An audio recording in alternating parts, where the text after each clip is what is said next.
struggle of our colonized family in Palestine.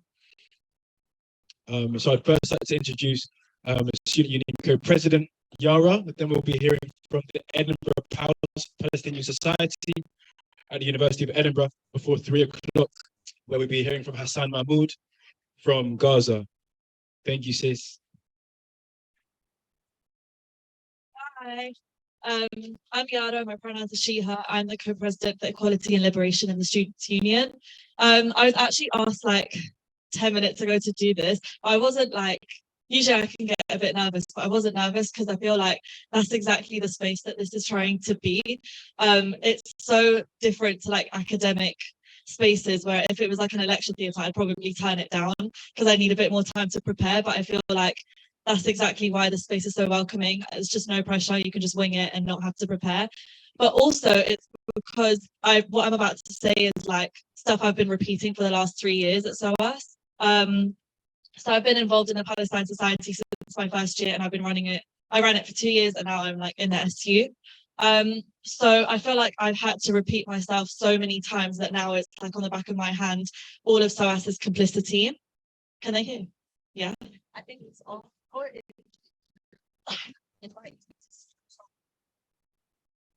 right. Yeah, keep going. You might have to be a bit louder. Okay. Yeah. Well, I'm Arab. I can be very loud if I try. I feel like SOAS is such a weird place to be. It's so disillusioning because they sell themselves as so progressive, and it's actually ridiculous like how much they've now like restructured everything, clean and modern it looks and whatever. And it's just like the more you walk around, the more you're like, what did I come for? Because I say I came because it's like woke or whatever. I actually came because of clearing. I was like 3 months off of UCL. But it was kind of a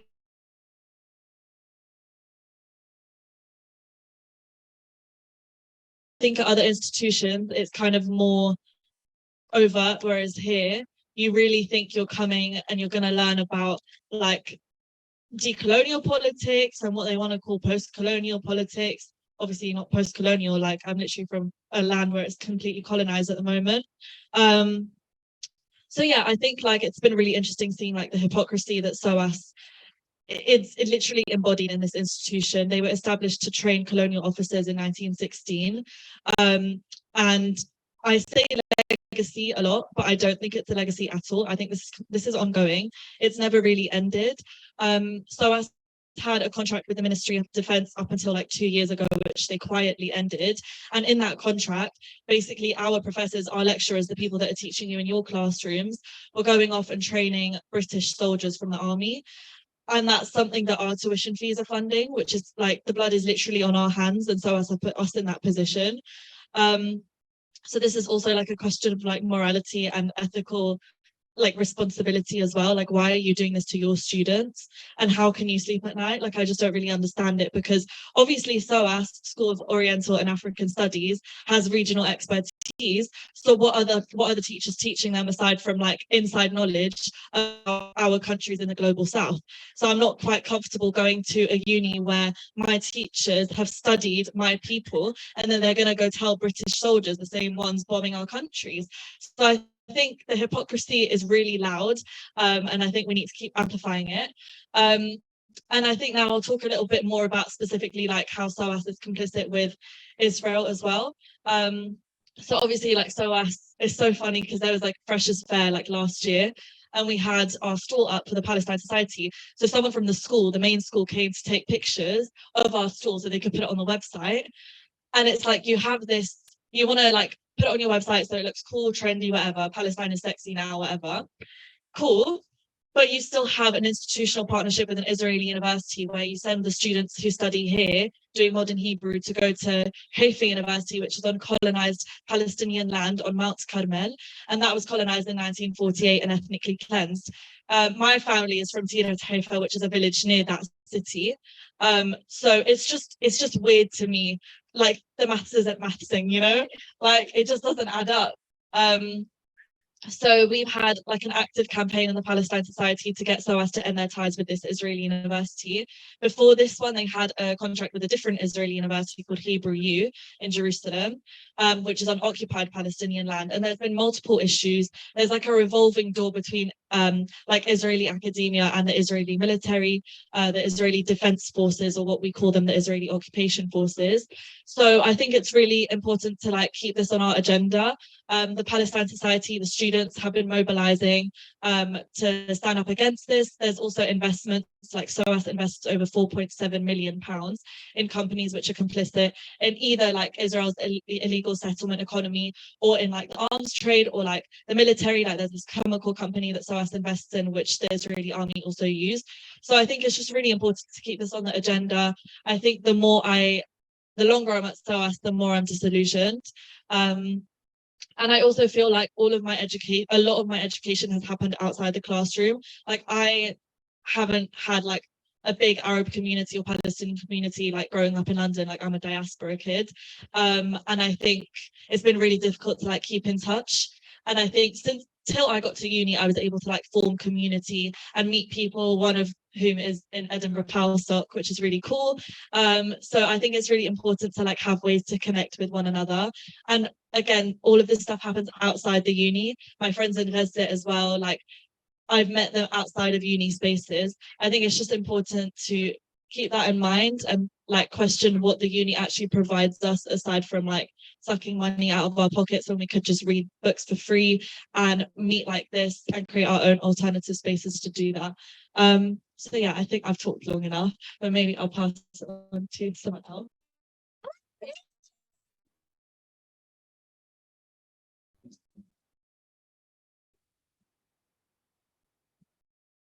So thank you, Yara. Yes, indeed, blood is on the hands of the institution, making students complicit in that violence. We know that to be a fact. Thank you, our sister, for sharing. We're now also going to hear about how this struggle extends not just beyond, students, but also obviously communities. So we're now going to link in live to the University of Edinburgh Palestinian Society, who also have been working to do this work to amplify the struggle and build concrete connections that make us move forward as a global people and move forward in a real struggle to actually take back lands, recuperate space, and build real sovereignty.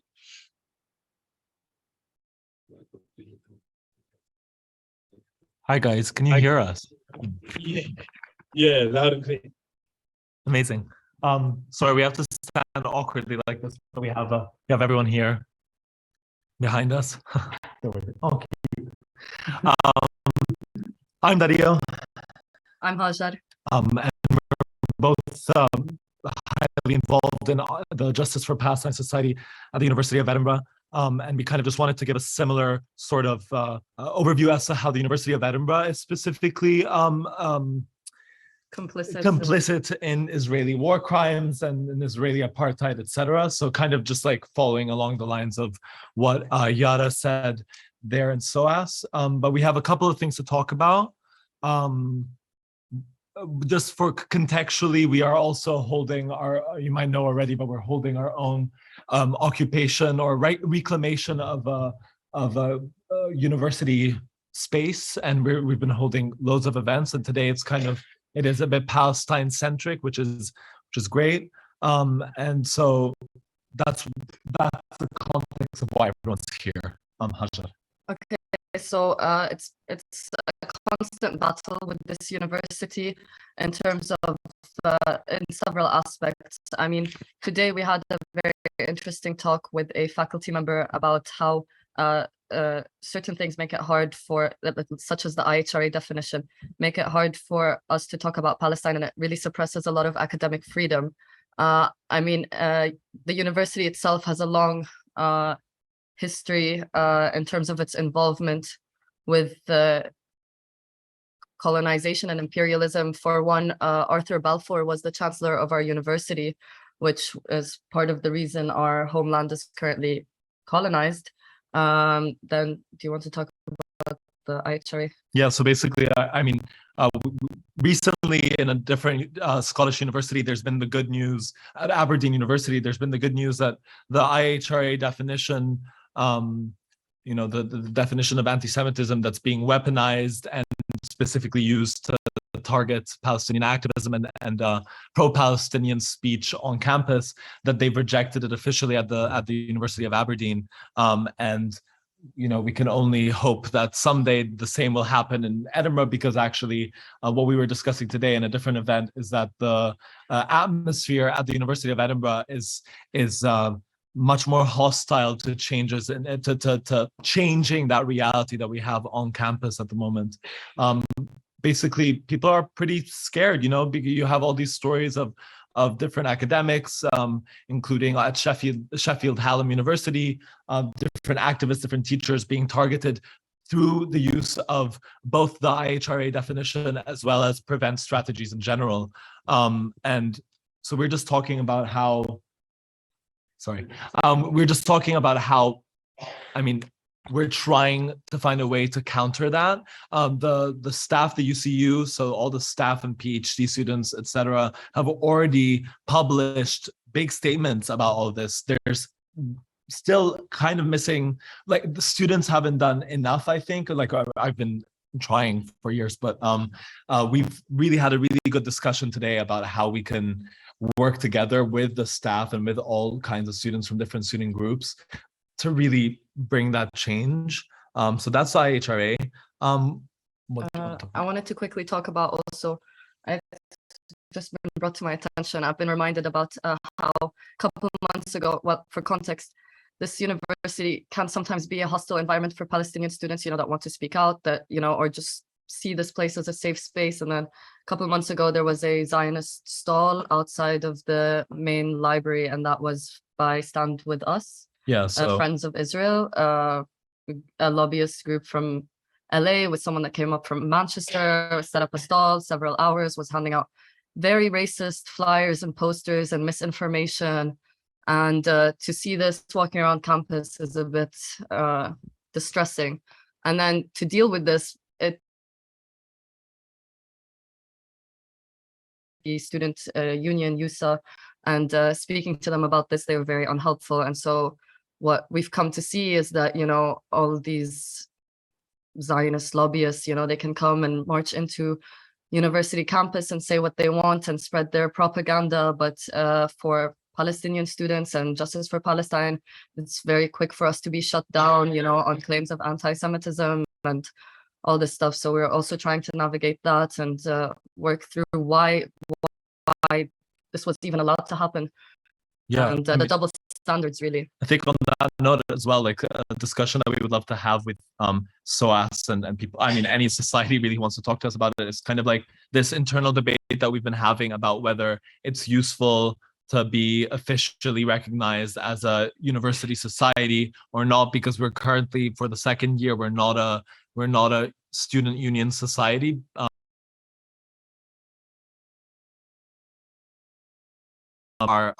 Our membership, and then when it came to reapplying, our membership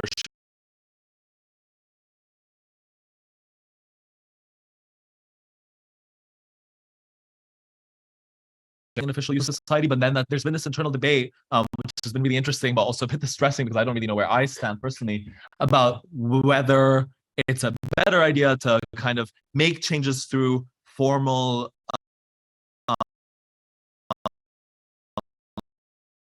university or from outside of the university. Yeah, kind of like we're a student group, but we're not affiliated to the university. It's kind of that debate. So if you guys have any thoughts about that we can share, that would be really cool. The last thing that I just wanted to say is that investments, like the complicity in Israeli companies is insane. We calculated this, maybe slightly old data, but 52 million pounds, including indirect investments. So a big chunk of that is actually through BlackRock Holdings. So they invest. It's like indirect holdings, but that's 52 million pounds invested in complicit companies, whether it be Booking.com or BlackRock Holdings, etc. So that's a really big chunk of investments. And so we have all of that going on. That's the context on our end. Yeah, good.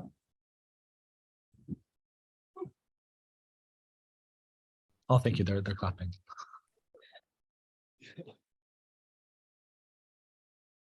Could I just add one more thing, which is a slightly like a sort of good news story from this end? And Hajar brought it up about the Zionist stall that's set up outside the library that was full of like lots of sort of racist propaganda. And that was obviously super problematic that was allowed to happen with the university. But on the other hand, the network that we built actually during the last occupation was really strong, was like lots of different radical groups in Edinburgh Uni. And a message went out on all the group chats saying, like, guys, there is this racist stall outside the library, you know, all this they're giving out all these leaflets, they're talking to all these people. And, you know, within about 20 minutes, there were maybe 30 of us like mobilized and like ready and like around this stall.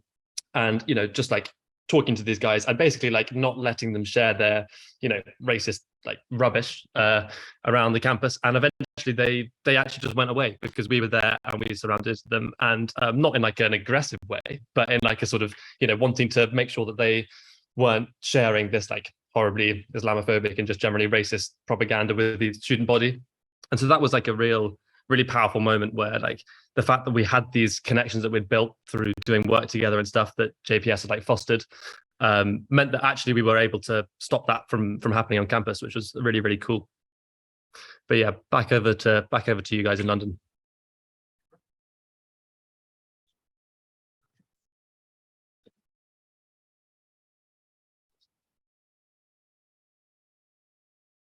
Yeah, can you? No, it's into the microphone. We're just gonna quickly try and sort our internet real quick. But yeah, thank you very much. People were just clapping. And then this next bit will be about questions and dialogue between us, especially strategies, tactics. That was really concrete. I'm on every. Yes. But I mean, in the meantime, if you think about what questions I'm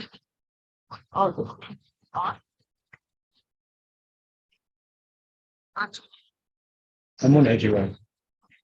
Yeah. If it was stronger, yes.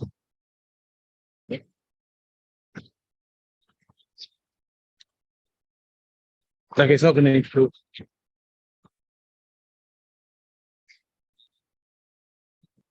They can see you wave, do your thing, go on then. No, oh, they can see me. I didn't realize I had come on this bit.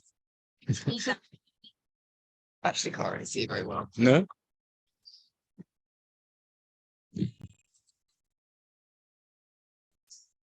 Does anyone? So there's. I think you should answer.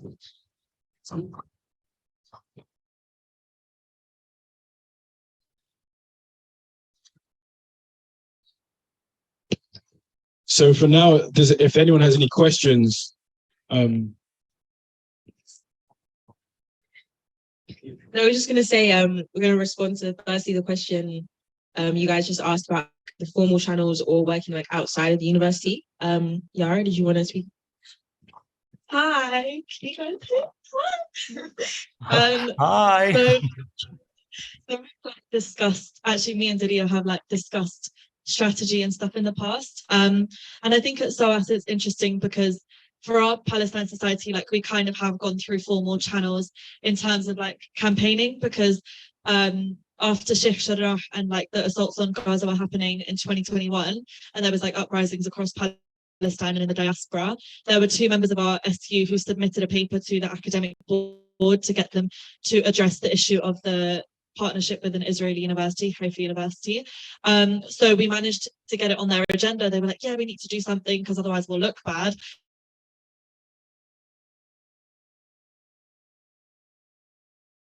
Nowhere, because all of it is like symbolic days of action and like alternatives that they want to do. Anything but boycott is basically on like what they want to do, which obviously like isn't it's not the demand that we have as a Palestine Society. We have a demand to end the ties to all Israeli universities and institutions that SOAS has.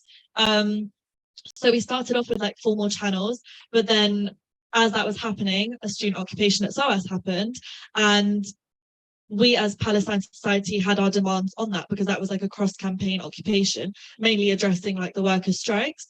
But it also included like a bunch of different campaigns and student and staff demands. So we were on that agenda too. So it was interesting for me to see like us having like a petition going around, but also doing something that's completely outside of the university status quo, as you want to say, or whatever. Like, I think it's interesting to think about different tactics and strategies, because obviously that garnered a lot of attention, which is what we want. Like, part of using BDS is because it's a tool for advocacy, so it's trying to get it on people's minds so that everyone knows like what's happening at SOAS. So I think, I mean, any and all tactics, if they get on people's agendas, are important. In terms of what's most effective, obviously us speaking to the top and speaking to management has gone nowhere. But I think it's interesting because obviously with the occupation, the point of that was also to get into negotiations with management at some point if they were willing to actually give into the demands, not like fluffy negotiations and like alternatives and other symbolic gestures and offerings. So yeah, I think honestly exploring any and all options is the most important and seeing what works best. But most of all, like using BDS as a tool to get it on students' minds, basically. Yeah, I don't know, that wasn't really tangible, but like doing petitions and trying to speak to management and having stalls and doing political education and doing all these things are important, but also like going beyond the university and taking action, reclaiming space is also just as important. So I think, yeah, doing everything you can, really.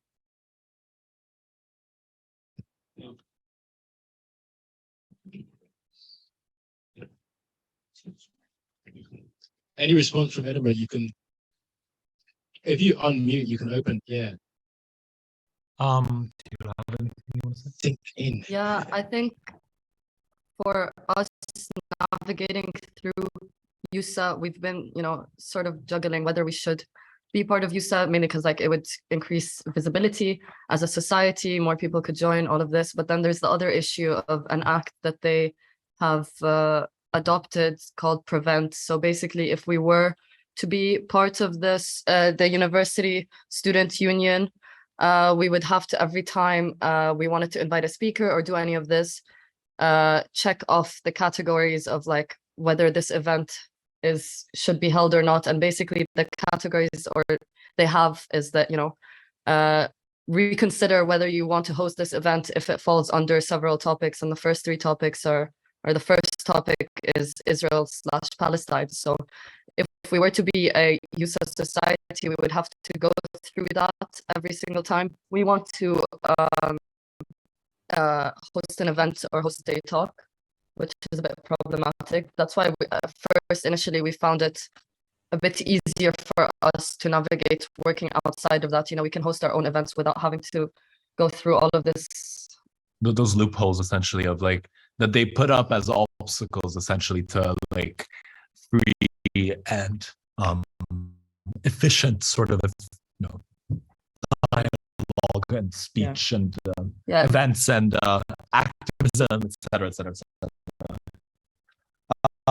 Yeah, I mean, I guess the thing is that like it seems like, for example, when it comes to IHRA, for example, there is a debate as to whether the best way to, I mean, it seems like the only real way to change anything when it comes to IHRA is to, submit motions within the student council at our student union or to write petitions and stuff like that. So that's unfortunately, I mean, I don't really see another way.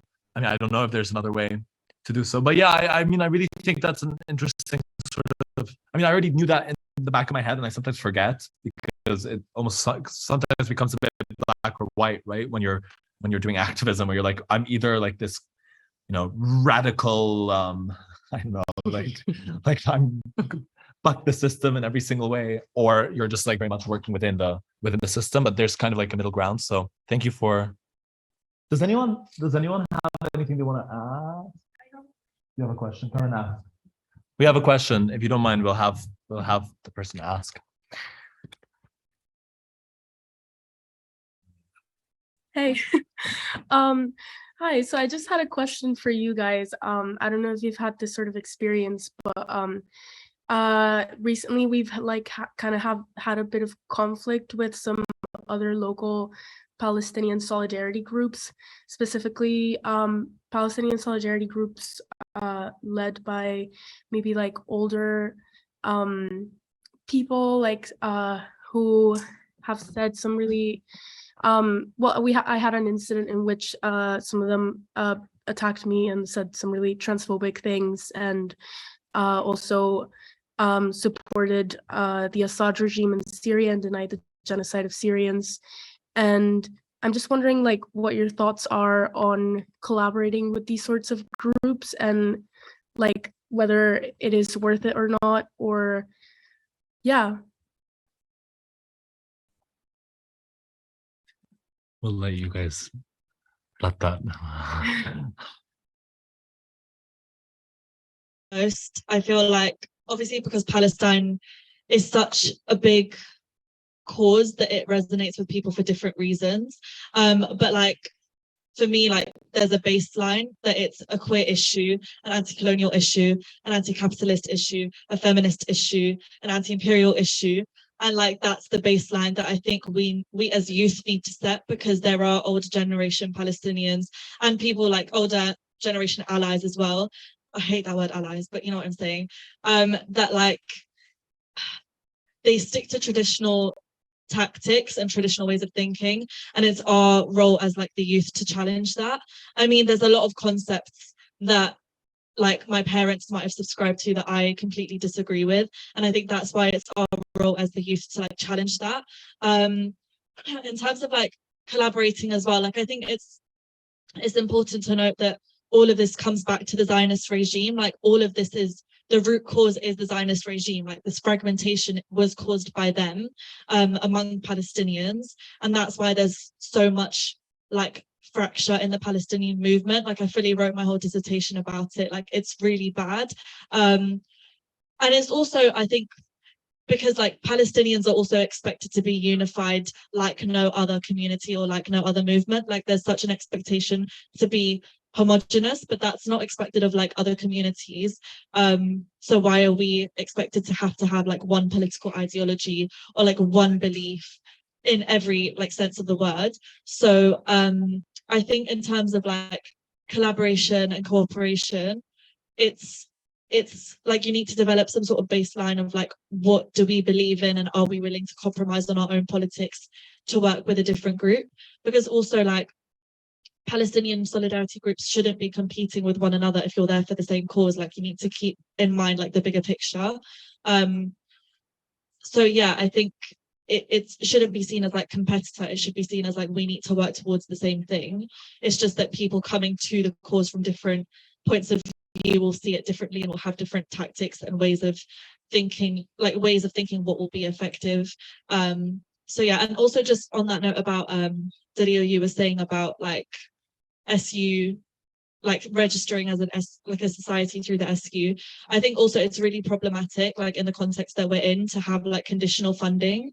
Like why do you have to tick off a checkbox about like Israel and Palestine when you're doing a risk assessment for an event? Like, and then that goes on to prevent, and then suddenly you're on their radar, like on the government's radar. Like, why is a budget for a student group conditional on support for Palestine? I think like we really need to reassess this whole like democracy that we're living in, if that's yeah, kind of like the expectation that student groups who are just uniting for a common cause have to subscribe to as well.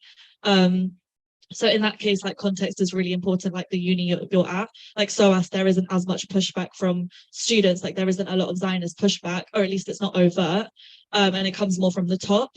But I think that's why you need to decide, because obviously Edinburgh is a lot more Zionist, so you need to think about like, if SU going through the SU is not going to work, then it's not going to work. But that's why there's power in people. Like, it should be about what is going to get more students on your side, not necessarily like what tactics to go through the uni.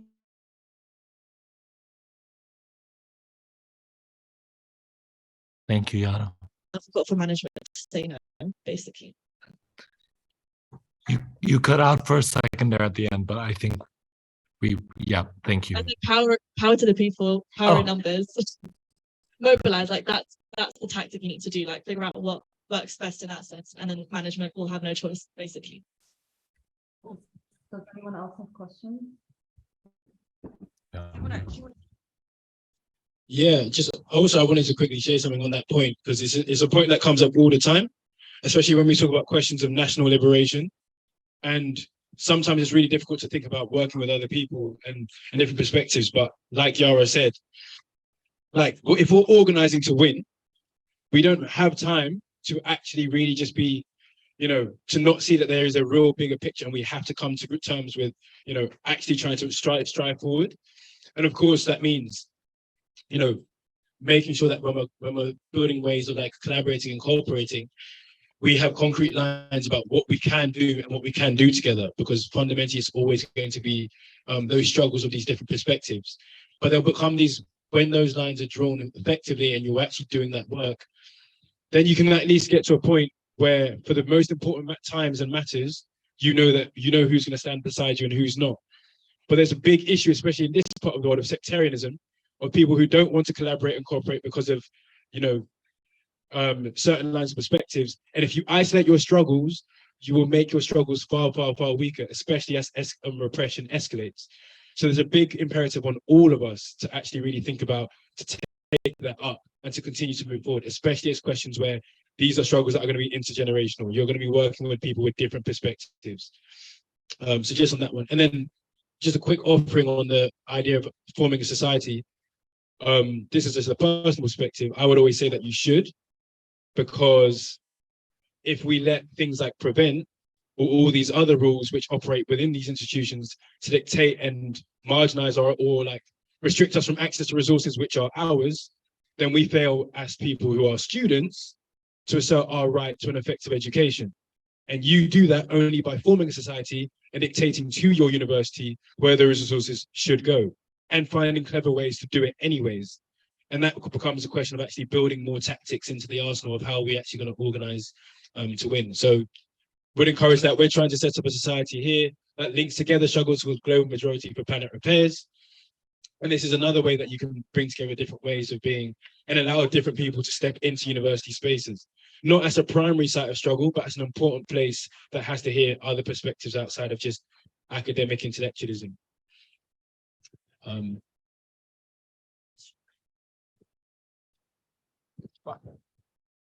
Any other questions that go back and forth between the University of Edinburgh, their PALSOC and organisers there, and people here? Yeah, quick question from our end. So the JPS group here and like this broader sort of political coalition we've got here have got links with some other sort of like diaspora groups like Kurdish youth and stuff, and have like supported their demonstrations, and they've supported stuff that we're doing.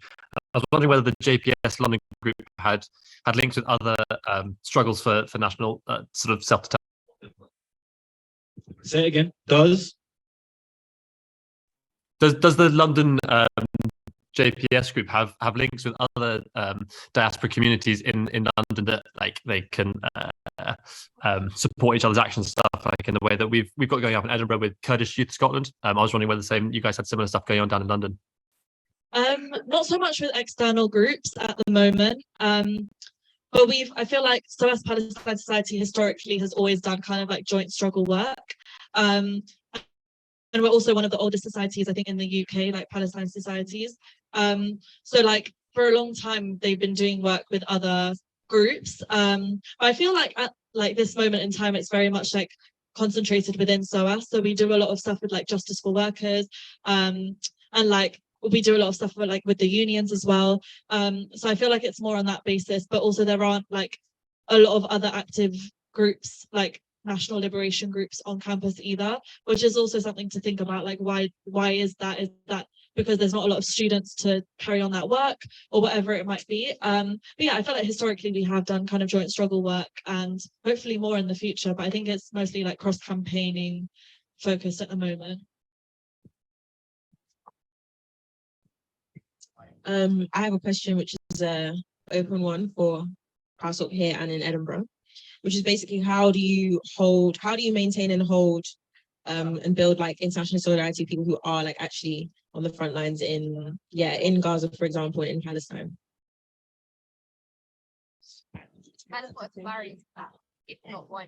Yeah, and if not, why not? But like, yeah, to open that question up. Edinburgh, if you wanna John, go first. Do you mind repeating the question one more time? Yeah, sure. Basically, how do you build and maintain local connections with people on the front lines in Gaza or in Palestine? And if that's a struggle, why not? Or like what is the struggle then?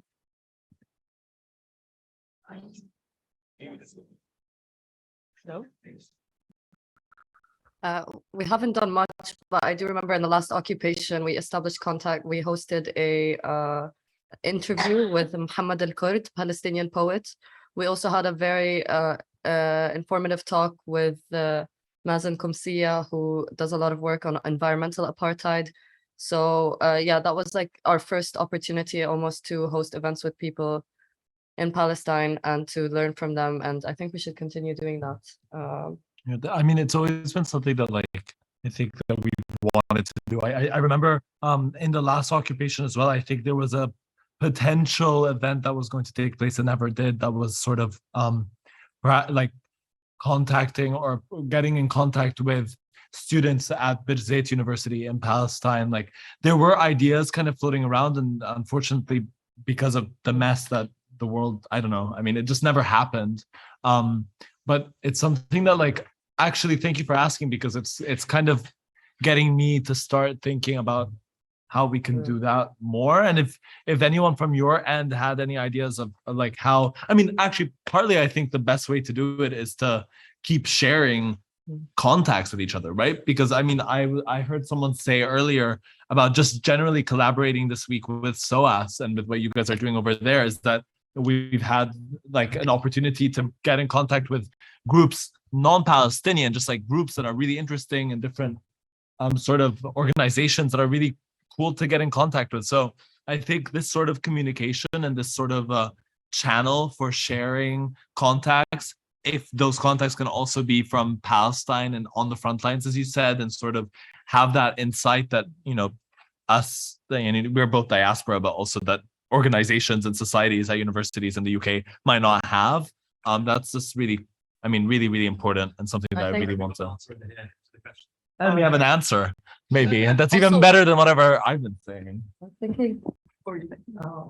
I was just gonna say one hard thing about hosting events and talks with people in Palestine is that here in Edinburgh we don't really have a space, like a consistent space where we meet or host these events. So that makes it a bit difficult. So last occupation, when we did have a space, we managed to establish contacts. But aside from that, we kind of lose vision of that, because even like our weekly meetings are like sort of sporadic and like we don't know where we're gonna meet each time. So yeah, this kind of impedes that.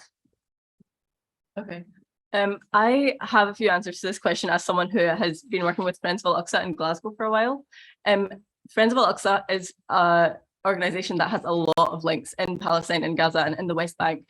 And it happens because they visit those places. Obviously, posting is very important, keeping in contact online and putting out information for Palestinians to see and to be aware of that, you know, they have support here.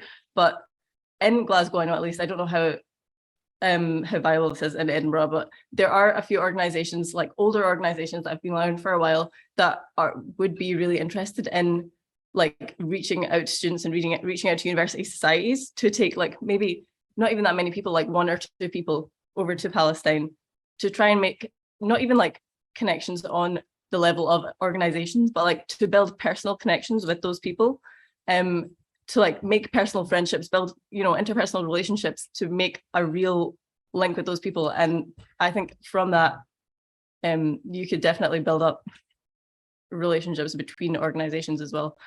But so yeah, so I think posting online is really important. Getting in contact with older organizations that have been working for Palestinian solidarity for a while would probably be very helpful as well. That is my answer.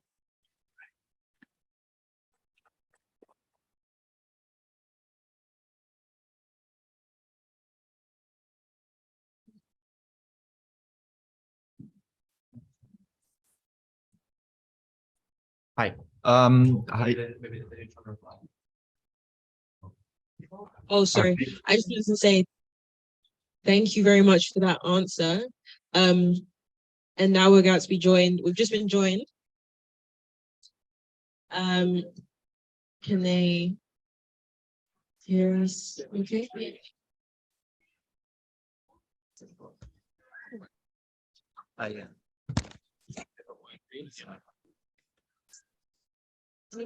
Okay. What is it? Jonathan, you want to intro? Yeah, yeah. Yeah. Can do. Um, Hello. hold on, Like, still up an connecting. image? Pardon? Yeah, I'm all right. Yeah. I hope that you can hear me there in Gaza, Hossam and Jamal. I mean, I don't know whether you can indicate that you can, and the connection is good, because we're just about to try to make a relationship with you and to pursue a conversation. So I hope that you're there, and I'm just speaking. And there's certain. That's Jamal. Yes, Jonathan, we are here. Okay, Thanks for the invitation. it's a pleasure. I think Hossam is there. Still joining, still connecting. Okay, he's Yes, still. Jamal, greetings Yes. from London. Greetings from Palestine. It's good to hear from you. Good to hear your voice. And Thank you, Jonathan, and your group for this amazing efforts. Well, I'm sure you're going to be in for a treat, Jamal, because we have gathered round us students and activists from SOAS, which I won't even repeat what the name is because it will remind you of Orientalism. And it's a space that has been created by the Planet to Repair Action Learning Education Revolution group. And we've been having dialogues with people from all over the world. And this is focused on Palestine. And we're very, very privileged to have you to talk to us from Gaza, and hopefully Yara, your daughter, and Hossam and his daughter, Selma, because a lot of the people here will be rather their age than your age, and certainly you are not my age, and so it's all an intergenerational thing. Jamal and Hossam, we started working together 20 years ago. In 2009, we started our project, Gaza Drama Long Term, and we've been fortunate, being theatre workers, to be able to link up and run events here and in Gaza that link up creatively and link up in the sphere of creating meanings and of friendship. And we're very fortunate. But I know that when the second Intifada happened in 2000, you turned your attention from performing plays to working with young people in the spirit of repair and rehabilitation for young people, using the drama space as a space of well-being and a space to link the work that the Palestinian people have been absolutely pioneers in, which is the work of rehabilitation, and the idea, the concept of psychosocial support is something that belongs to the Palestinians when they saw the need not just to repair the damaged bodies of people who had been attacked in the war with Israel and in the genocide that's happening there, but also that it was to do with the internal life, the inner life of people. And that's something that you took up in your work. And our work together has reflected those themes of repair. And all I can say to, which I'm going to just leave you, I'm a bridge, and people will speak and ask questions. That you know, I think this relationship that we've had is much more to do with us learning from you than you being in any sense a privilege of our attention. But so I just want to honor that and say you have a lot to tell us, a lot to teach us. And I want to hand over to the organizers of the event in order for them to tell you what kind of questions they want answered and what kind of contribution you can make. So we'll speak undoubtedly at a future date. Lots and lots of love to you. And here we go. Here's Tanita. Thank you, Jonathan. So SOAS, if you haven't heard, we are currently being joined live from Palestine by Hossam and Jamal. So please come grab a seat and join us as we're going to hear some of their wisdom. And we've been in conversation with PALSOC, the Student Society for PALSOC in SOAS, and the one at University of Edinburgh. Revolution. So I think we'll just start with apologies. Yeah, I think we will just start with introductions, if that's okay. If maybe Jamal, if you wanted to, I see Hossam is muted. Jamal, if you'd like to begin. Yes, thanks a lot. Hello, everybody. Thanks for this organization, for this kind of efforts, which is really highlighting the light on our case as a Palestinian in Palestine and also in Gaza in specific, because Gaza is more exposed now for this kind of siege and are exposed also for this continuous aggressions one year after the other. My name is Jamal Ruzzi, living in Gaza. I am a theater maker besides being an executive director for a rehabilitation organization called the National Society for Rehabilitation. I've been doing theater since around 40 years now, and I have the privilege to work with Hossam since almost 30 years, and then with Jonathan, our great friend from London. I do really, I am amazed with what you are still doing. Tens of thousands of miles away from here. And this kind of efforts, you must know that it is making us stronger, and it is giving us some kind of hope within or beside all of this sadness around us, around the world in general, but around our case in specific, because of the long history of occupation, the longest one in the world, in the history. And also because of the division between our two big parties and de facto governments in Gaza and with the West Bank, and because of the siege and the wars, and we are facing really a very bad situation since many years. I mean, with this siege, people are prevented to go to get their education or to get their medicine.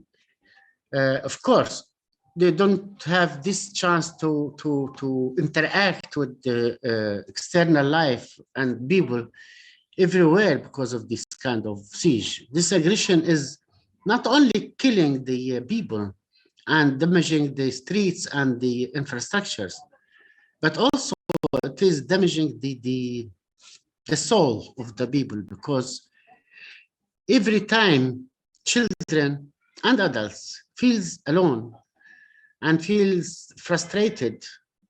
I remember very well Goldstone, the researcher about the war from the international community, was coming after the 2009 war, and I was meeting him as a worker in the field of rehabilitation, working with the people with disability. I told him that time, you can count how many martyrs out of each war. You can count how many houses has been damaged, or streets, or trees, or whatever, but you cannot count the moments of fear that people lives, especially children. Everybody lives the fear, but I mean here, especially children. And that's why, as Jonathan said, and thanks for mentioning that, Jonathan, that's why our work in drama and theater has been directed to work with the children drama with therapeutic means. And this has been longly done for our children in Gaza and Palestine. And this kind of interaction with as theater and Jonathan in particular as a great friend was enabling us to make many different kinds of productions has been shown in Gaza. The last one of them last weeks ago about the immigration and the immigrants. I don't know if you have any specific questions, because I can speak hours about our situation, but thanks for listening to us. Thanks a lot. I am sure Hossam will add something. I leave it for him. Yes, thank you, Jamal. So again, SOAS, we're actually being joined here right now by people from Palestine who are talking to us about the genocidal regime of Israel, which SOAS, this institution that you're all walking through, is complicit in. Okay? So now we're going to hear more from Hossam, if that's okay, a brief introduction, and then we'll head to some questions. Please come and sit down and join us. This is an open global dialogue, and we're here building these connections so that we can build true internationalist solidarity for our people's liberation.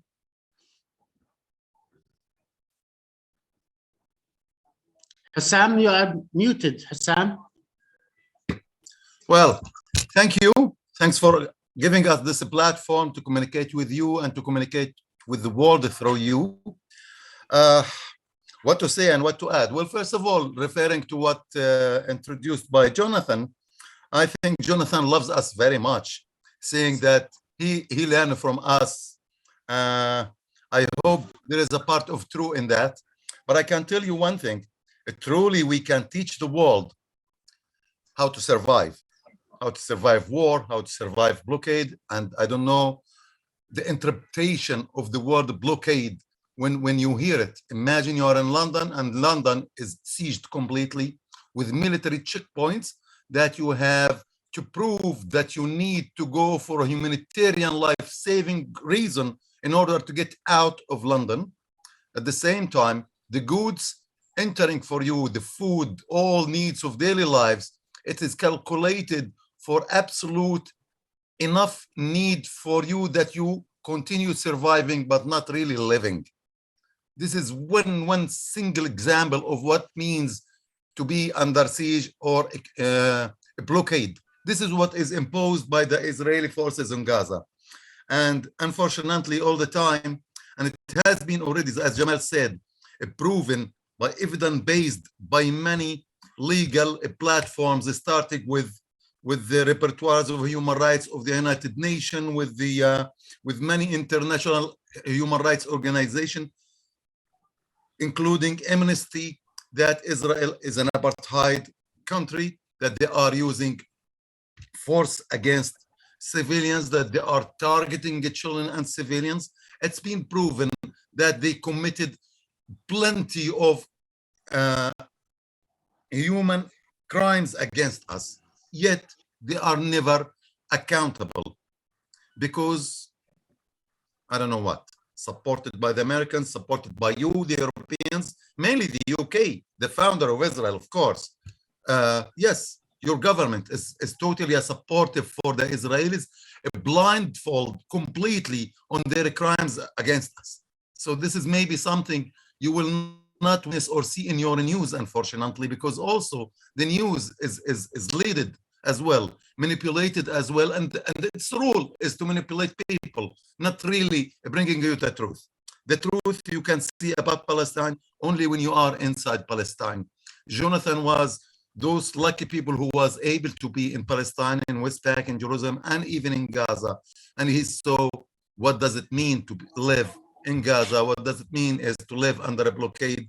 What does it mean is to live through 5, 6, 7, 8, 10 wars on you, military escalations against civilian people. You know, I always recall what Jonathan on 2014 war on us, he was calling us to check on us. He was asking Salma, you know, to cheer her up. Hey, Salma, how are you doing? How are you? How old are you today? And she said, I am 4 wars old. She was 13 only. And she was able to interpret her life into 4 wars old. Imagine this. This is what we live through. But still, and despite more than 50% unemployment in Gaza, despite the despair that especially young people who are living in Gaza, who are still alive. And this is what I said in the beginning, that you can learn this from us, how to survive. But believe me, it is not because we are distinguished or heroes or whatsoever. We hate this labeling. We're just, it's only because we are human beings, eager always for freedom and nothing else, like anybody else on earth. If you are in our situation, you will be the one to teach us how to survive. Thank you.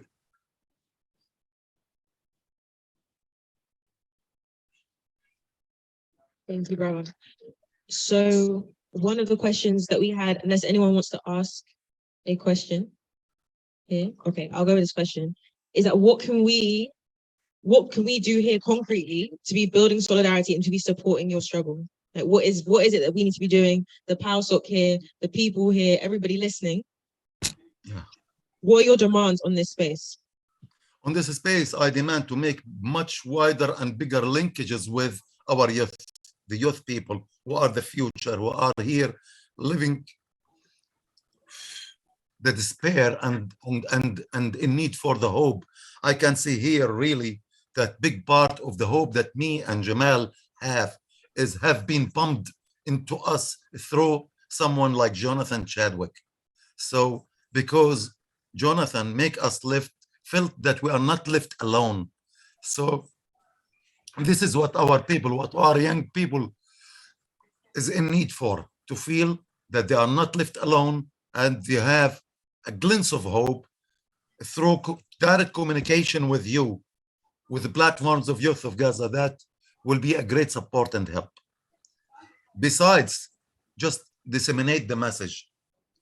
We are seeking peace. We want to live free. Nothing else. Nothing else. We don't want wars. We don't want to throw Jews in the sea as they play with this propaganda. We just want to live in peace. Nothing else. To have equal opportunities with them, like them. We don't mind to merge in one country. At least me, I don't mind. Just let's live. Who gives a damn about borders or names of countries or whatsoever? These are all made, a man-made boundaries, a man-made borders, a man-made names, a man-made nationalities. We all started from one cell. And we evolved and we became millions and billions. But we are coming from the same origin. So for God's sake, who made this? Colonialism made the countries. Colonialism decided the borders. The division of the Arab world that you see today, the 21 countries, it has been decided and divided by the French, British occupation to that region. They divide this borders which exists today. It was not. It was just opened. Sham area, Egypt region, including Sudan, part of Tunisia, there's the north of Africa. That's it, 3 regions. The whole Arab world, it has been divided by occupation, by colonialists. And yet, we fight for these stupid borders. I don't understand, really. We just want to live free with equal opportunity like any other human on earth, nothing else. If I can add. Please, Jamal.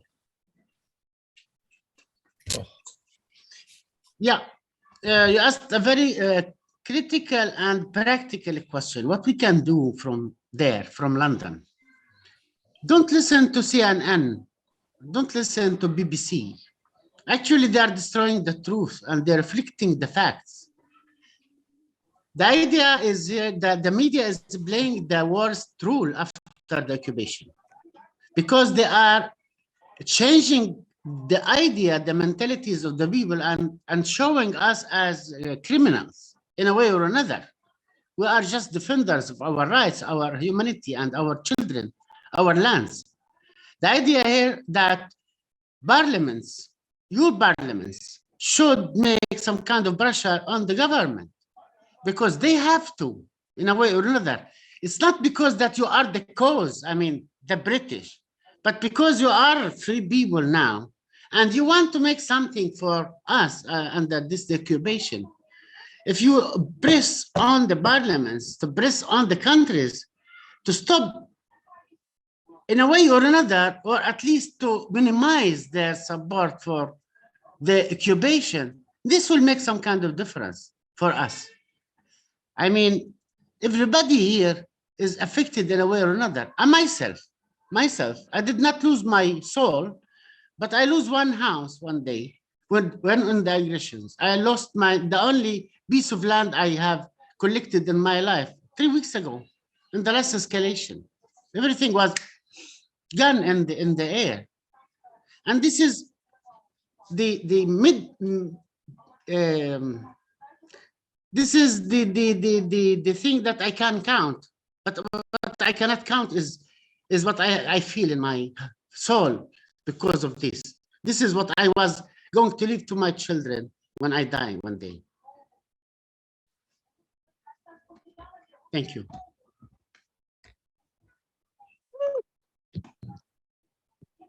Thank you. I think we also have some questions from Edinburgh, but also like that stuff was actually really concrete of what we need to be doing here.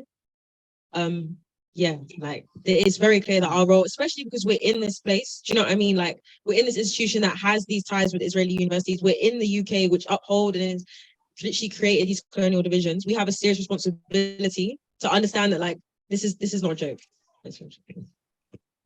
But Edinburgh, you guys had some questions. Yeah, I just had a quick question based off what you guys are saying about linking up youth across to build power.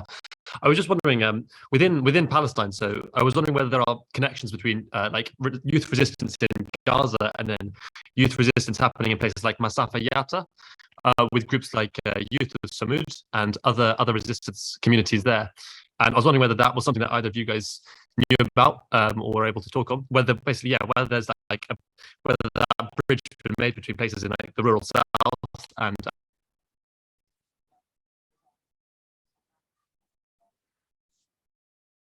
Sorry, unfortunately, there is not. There is no one is taking this let's say a responsibility of linking these people together, and you know, the world resistance, because here it's like something is very critical to enter in or to announce or to you know, to announce publicly that you are resisting, because you could pay, especially in West Bank, because they are still under the military Israeli occupation. You could pay a very high price. You see, you could be arrested, could be shot, your house could be demolished, and so on. We are closed and cut from the world, hit from outside. In West Bank, they are hit from the inside and then within. But yes, this is I believe, and I do agree with you, that it is a gap, because our youth in both sides should be much better connected to each other. Unfortunately, again, the political division between Fatah and Hamas, the ruling authorities in Gaza and West Bank, is playing a big role in dividing Gaza and West Bank as well. So I can tell you, and sadly, that maybe the majority of the West Bank residents doesn't know really very much enough about what's happening to us in Gaza, while we are one nation still, even for us as well, because we are cut from West Bank. We cannot go there. So real daily struggle of the people and how it reflects on their life, we are really not really aware about it. We have the local news, we know the major events here and there, but how is their daily life? We know it as old people, me and Jamal, over 50, because we lived that situation when we were still under the Israeli military occupation in Gaza before 94. So we know what does it look like. But the new generation, the youth, they don't know. They lived only blockade. They never saw the Israeli soldiers. They only saw the impact of the Israeli soldiers above their heads, the rockets and the bullets and the bombing. In the West Bank, it's different. They see the soldiers every day on the checkpoints, more than 450 checkpoints and road checks and road blockades all over West Bank. So even children have to pass these roadblocks and checkpoints to reach their schools in Masafa Yatta, for example, as you mentioned. So They are in daily contact with this military occupation. The thing that our young people doesn't know about really. Yet again, the young people in West Bank doesn't know what does it mean to be under blockade without the Israeli soldiers inside in Gaza.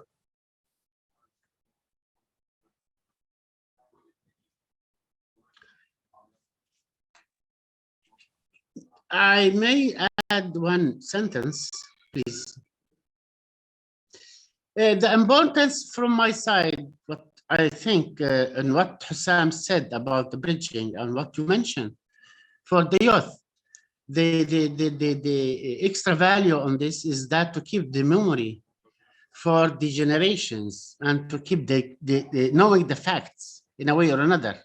Because I witnessed that older people are going and passing away, and the one who knows, the one who left the situation, the one who supports, the one who aware of the situation, and the new generation, the smaller one, is don't know. I mean, I don't mean the people in Palestine. I mean here the people in Europe, for example, youth.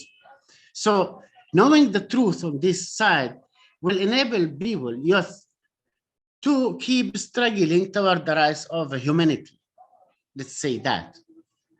But also on our side, the memory of our youth, as Hossam mentioned, is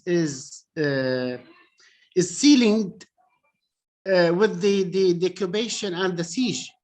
I have the chance to go to Jaffa, to Haifa, to Nasirah, to Jerusalem, and to different places in Palestine, which now is occupied by the Israelis. But my children, the two children I have, they are 25 years old. They never go out of Gaza. So Palestine for them is, in a way or another, is centralized here, but not there in a way. And this is very dangerous. And I know now, and I knew from the before, why Israel is doing this against us. Is they want to disconnect us from the history, even in our minds. That's why it is so important to keep the connection between generations and to go to the smaller generation. Thank you.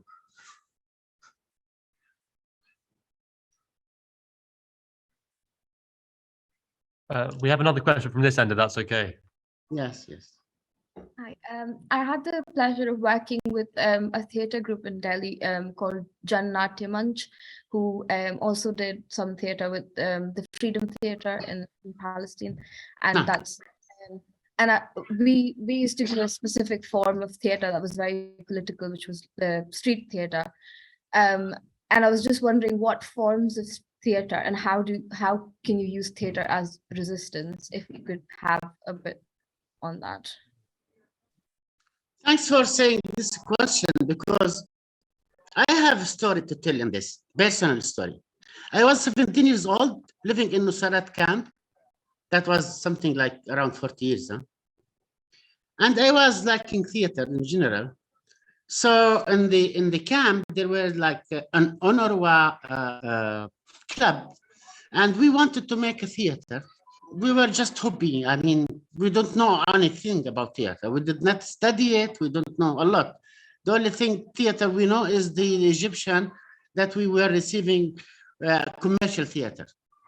We make the theater piece and we show it in the club in one of the evenings. And the Israeli investigators was coming and arresting us.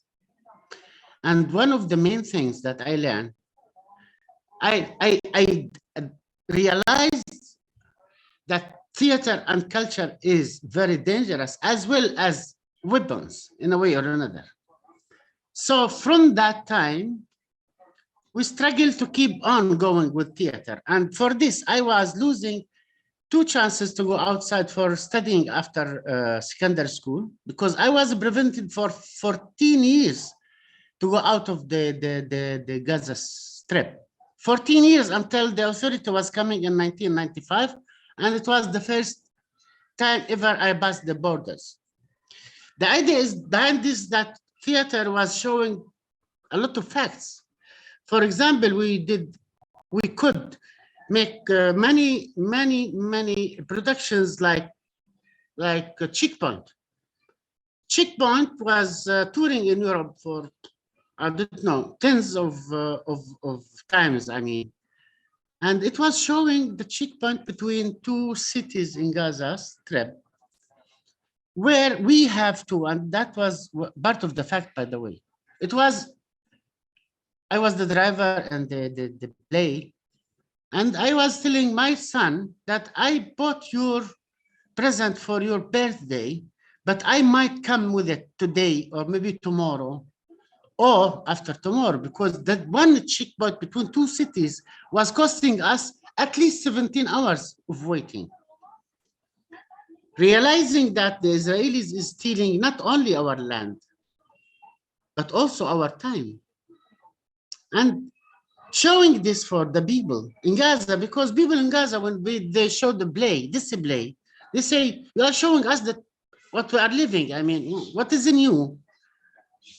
That was in the beginning. But when they listen and see the play, they realize that, oh, they are stealing a lot of our time. When you are living under the occupation, you adapt yourself with the situation, you wait, and then the only thing you think about is when it is really open that I pass. But you don't realize what you lose. I mean, what this kind of effect on you.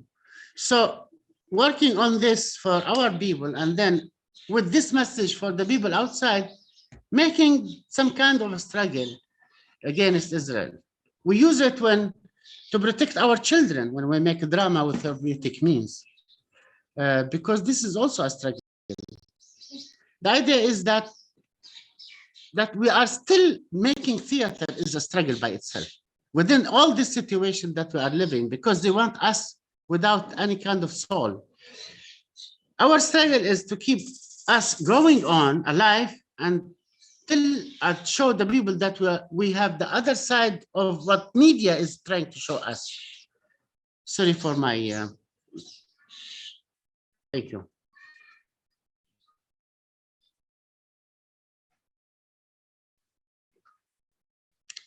There was a question, Hossam, about how theater and drama was a struggle. If you want to add something.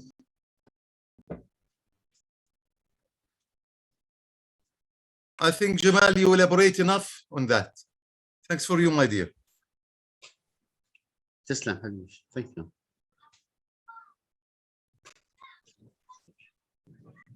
Okay. Any more questions? We have had a question from Jonathan. If either of your daughters will be able to join us and perhaps speak on. I'm really sorry. It was a little bit short notice where I didn't even know that my daughter is already occupied. We were out of the country and she is committed to go with her to see her sick grandmother with her mother. So I'm really sorry, but for sure she saw the invitation, she understood the subject, and she's really very willing to be part of this kind of platforms and to connect with you. So maybe next time, absolutely, she will be here.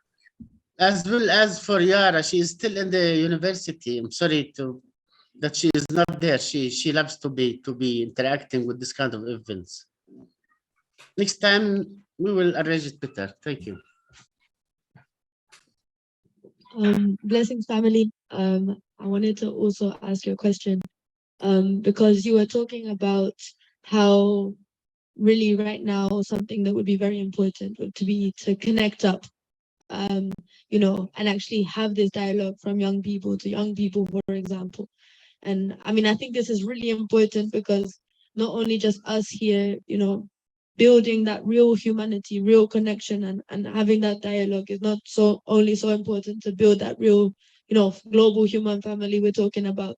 But also, like, I think, you know, we have siblings across the world, you know, that are living the same, right? And sometimes, for example, like, I'm from Mexico, people there, they're not talking about sometimes Palestine, for example, right? Because they're so worried about what they're living.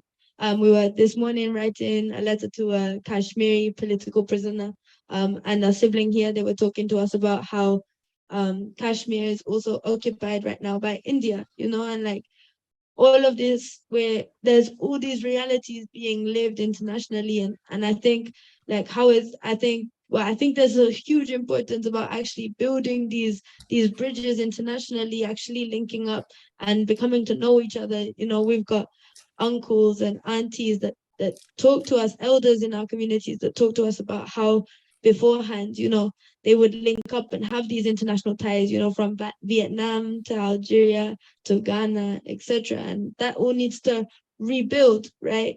I think just practically, for example, what would that actually require? No, like how could we practically begin to start building these dialogues? For example, like are there necessities, like what, like how could that actually be facilitated, if that makes sense? Because I think it's something that is super necessary, needs to happen, and there's a lot of willingness for because that's how we can really build these bridges to really, you know, share our perspectives on the world and start building a change.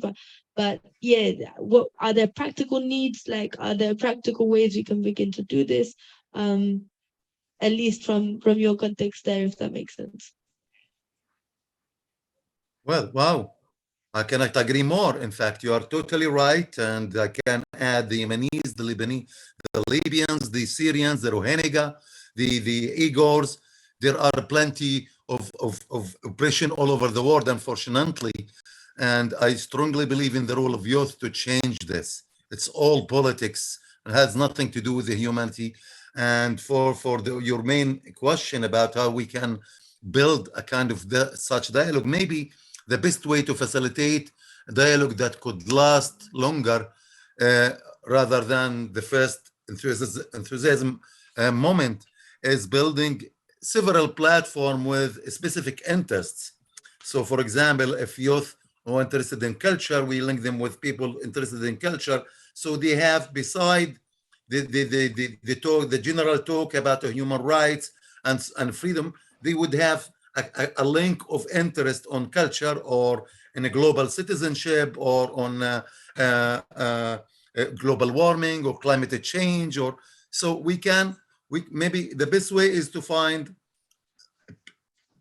specialized platforms where we invite people from here and from your side to participate in these and their interest of these platforms. There is the platforms of entrepreneurships, employability. There are plenty of concerns and needs for the youth that could be common and bring people together to talk about general earth and the planet issues, but at the same time about their own personal interest, because at the end they have their own life and they want to improve their knowledge on their own interests. But, well, this is an idea. It's a good one. Yeah. Thank you. Thank you. Here, a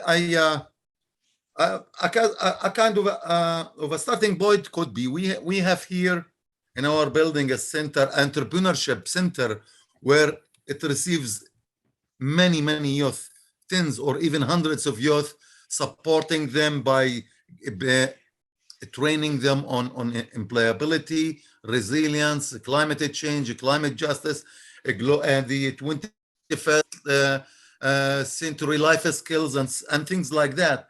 Maybe that could be a link with you where you could meet different types of youth. This is only one way, because there are many other forums in Gaza who are really working with youth and for youth, like Youth Without Borders. This is an organization in Khan Yunis. They are also having lots of linkages with people all over the world. There is another Gaza Vision, or many associations who are really keen to improve the abilities of the youth people, but also to connect them with the world based on their individual interests. So we can connect you with some of them directly. We are getting old, Jamal, but we will be always here and there for you to facilitate any communication, because it's also of our own interest to see our youth able to have a slang of hope pumped by you into their lives. you. Thank you so much for answering. That's really concrete, and I think that's something that definitely would be a very good idea, that would be very interested in actually continuing like this sustained dialogue and actually building these bridges. So it would be good to talk further about this. And I was thinking like also regarding like, just because I really just don't know it, so it's just a very practical question. Like, is there like what situation like with internet and stuff like that as well? Is it all good? Like, does it work a lot of the time, or sometimes is it bad, or are there like practical needs, like practical communication barriers like that as well, or not so much?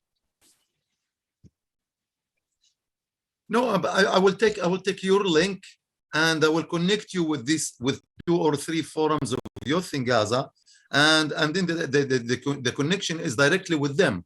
So we won't be any moderators anymore. You will have directly the youth platforms directly with you, and you build on it with them. I mean, you both build on it.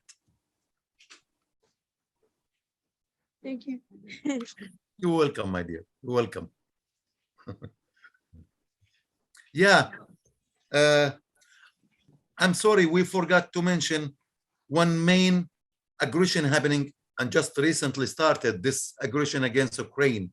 So stop the Russian aggression against Ukraine. That's not right, not fair. And they are repeating the same aggression again and again and again everywhere. That's human crimes.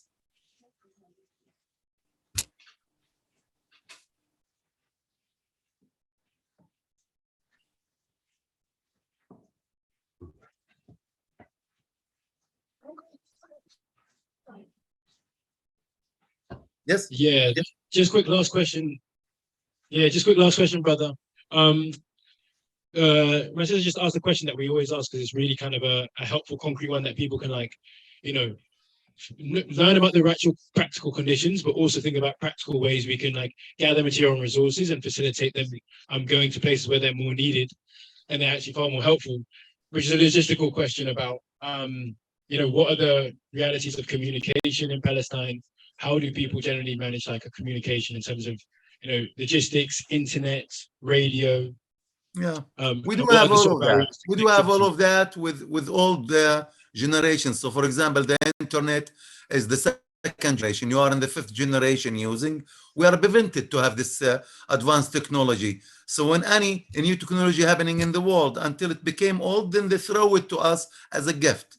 So far in Gaza is only the 2nd generation of internet. You know, because in Gaza they use something dual use, prohibited materials. This is something they created, and they decided there is a list of materials that could be simply a daily life used materials. They make a list and they said this is a dual use materials. You can use it for your daily life, but you can build a tank or a helicopter with it. So you cannot have it. So a barbed wire, you know, a barbed wire is prohibited to enter Gaza because you could use it to make a hen for your chicken, but also you could build an F-16 airplane bombing them. So I don't know, but they in this dual use list of materials, they have like 450 items that forbidden to enter to Gaza. You know, it's like what they do to us. Once Netanyahu said there will not be a human crisis in Gaza or in Palestine in general, but there will never be prosperity. So they keep us all the time on the edge of a humanitarian crisis. Even more, at the beginning of the blockade in 2007, 2008, and 2009, they calculated the quantity of calories entering to Gaza. You can imagine they calculate that every human being should be able to acquire 2,400 calories, and then they calculated all the goods, the food entering Gaza, and then they divided it onto the 2 million people, and the quantities were only as such.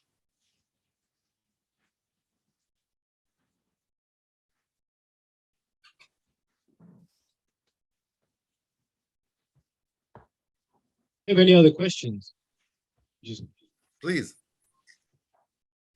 no, come on the side, sorry. Hello, beautiful humans. Thank you so much for Thanks your for offering. thanks for you for hearing us. Really, thanks for being there.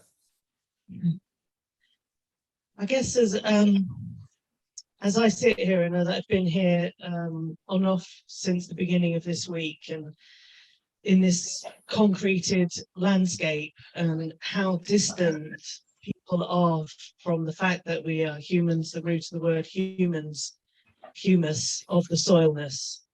And it's like that apathy for people to realize this is them and this is their conquest, you know, this is their this is part of who we all are, and as people pass by. And so one of my kind of questions to you is I mean, I think it's so deeply moving and inspiring what you have to say.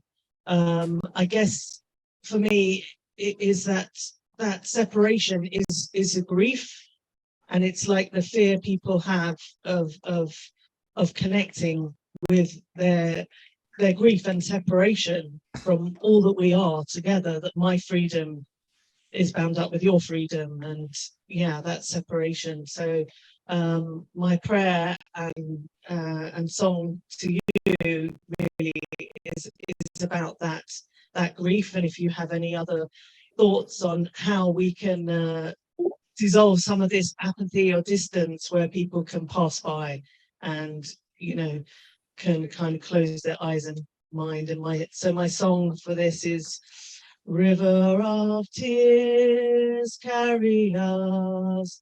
River of tears, carry us home to the ocean of our being, to the ocean of love. And thank you so much for so widely Thank you. opening your Thank you for your very sweet words. Thank you. Thank you.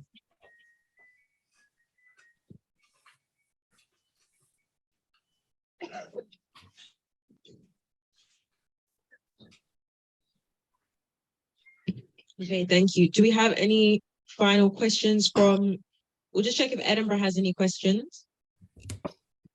Yeah, sorry, just a quick one. Because you mentioned before that so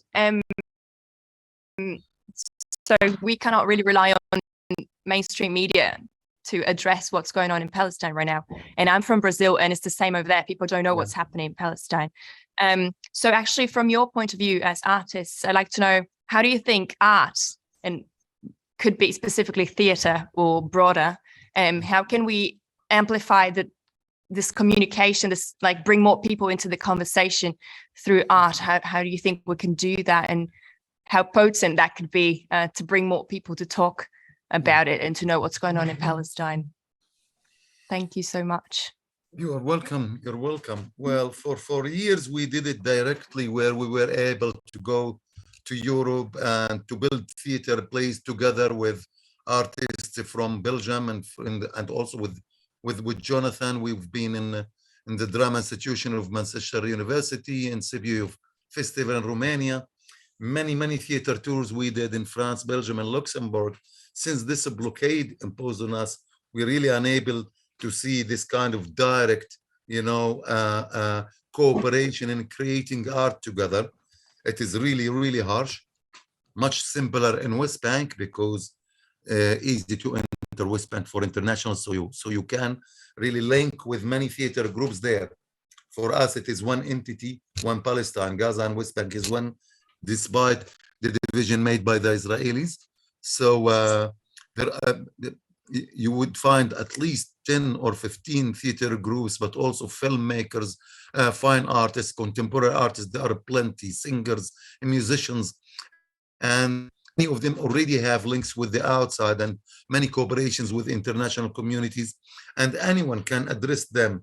And it's simply, we can send you and share with you many of their addresses. In Gaza, it would be virtual, unfortunately, only cooperation in this in this regard unless there is an opportunity to bring some artists from Gaza to the outside, because bringing you as artists in Gaza, Israelis will not allow it, as simple as that.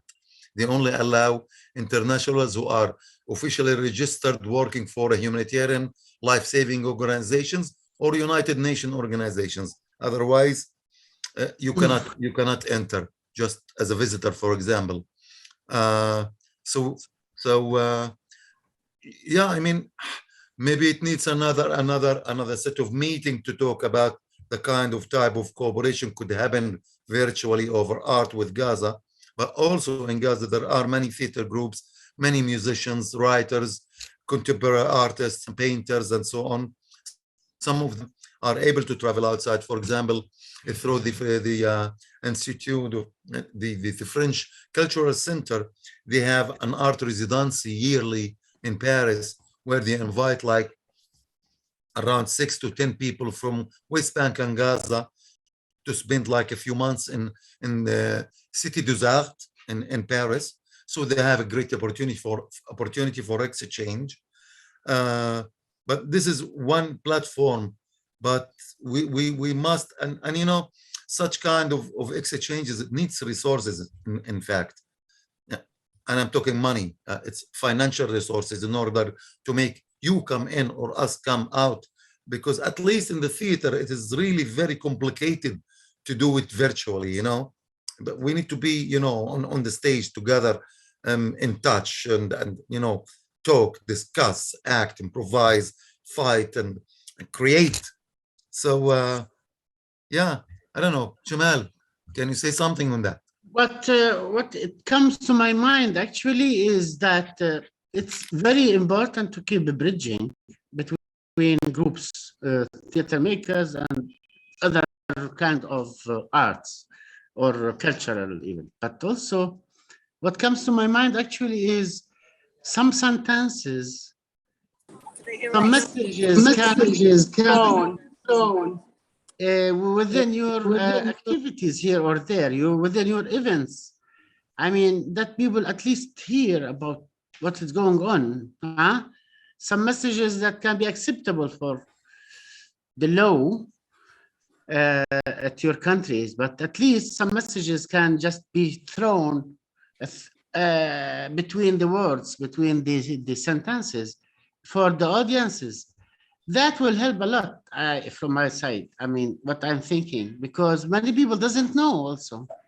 I'm sure that many people doesn't know because they don't know, want to know, or because the media is preventing them to know. So your rule is to replace the bad media and to be the regular. And this is what is coming to my mind for the moment, but I can think deeply, and we can discuss, me and Hossam, and maybe make a small focus group, and we can come with some different ideas.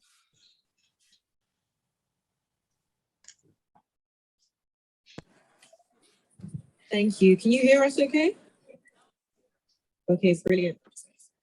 So thank you so much. We're going to be closing now. So we just want to give our utmost thanks for your time and your wisdom and all of your sharings.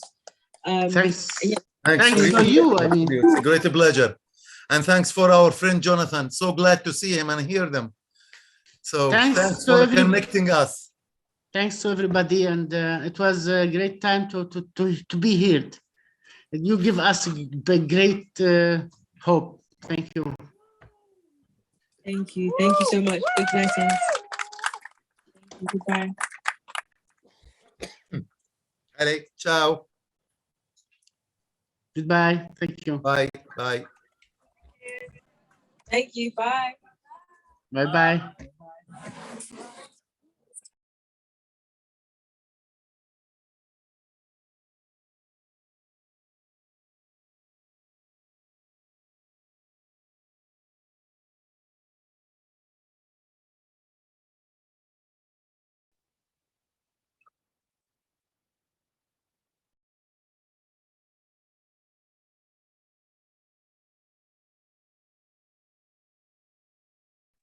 Sorry, I was leaving you, but I was keeping still hearing.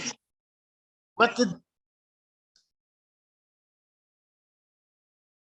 Thank you very much. Thanks for hearing us. I really appreciate your efforts on this. Good luck. Goodbye. Bye.